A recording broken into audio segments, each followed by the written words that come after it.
sejahtera dari Allah Bapa itu yang melampaui segala akal dan pikiranmu dalam Kristus Yesus Tuhan kita. Amin. Umat yang dikasihi dalam nama Yesus Kristus, apakah yang Anda ingat dalam perjalanan hidup Anda mulai dari sejak kecil sampai hari ini? Pasti banyak hal, dan ada yang baik dan ada juga yang tidak baik.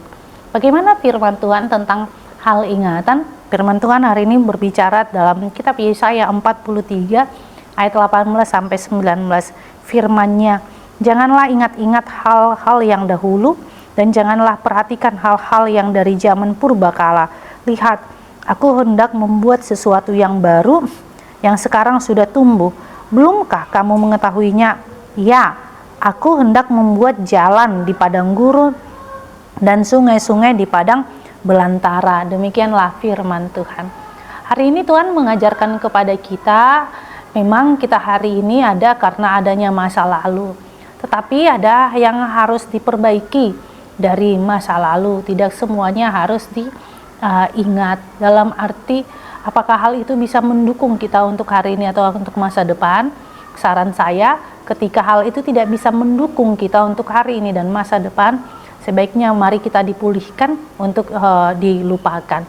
Firman Tuhan hari ini mengatakan kepada kita bahwa janganlah ingat-ingat hal dahulu. Apakah itu? Tentu ketika mereka terbuang ke Babel, mereka melakukan penyembahan berhala, dan kemudian mereka di Babel harus hidup tertindas dan tidak adanya kebebasan dalam hal beribadah, dan juga munculnya ketidakadilan di tengah-tengah mereka yang rasakan ketika mereka tidak bisa untuk bebas dalam hal pendidikan, dalam hal sosial, dan politik dalam hal berbicara.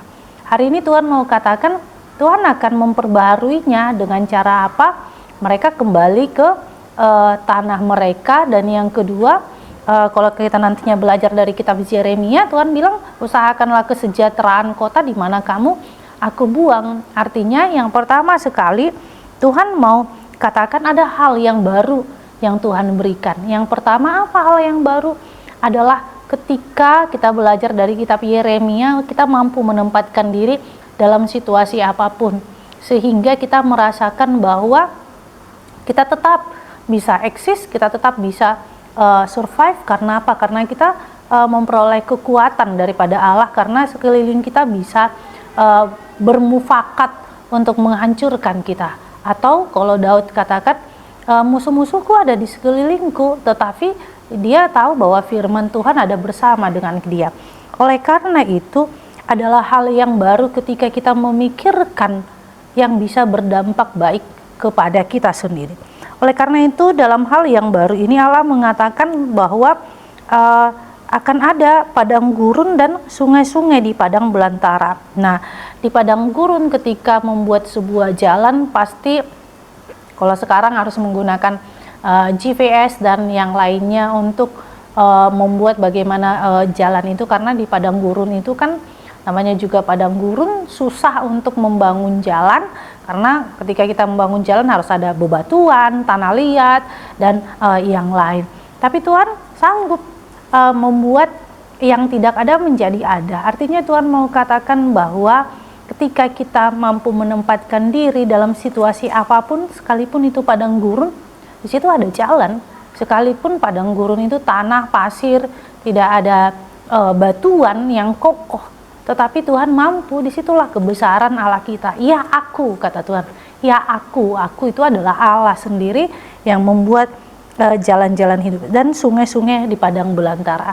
Nah, ini memberikan kelegaan. Sungai itu kan memberikan kelegaan, memberikan kekuatan, memberikan kesegaran buat kita. Ketika kita mau bersama Tuhan, kita akan disegarkan. Karena apa? Karena kita akan termotivasi akan hidup kita. Amin. Kita bersatu dalam doa.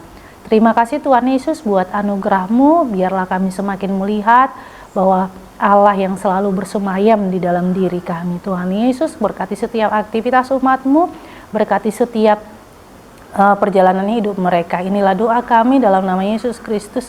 Kami berdoa padamu. Amin. Anugerah Tuhan kita Yesus Kristus dan kasih Allah dan persekutuan Roh Kudus itulah yang menyertai kita. Amin.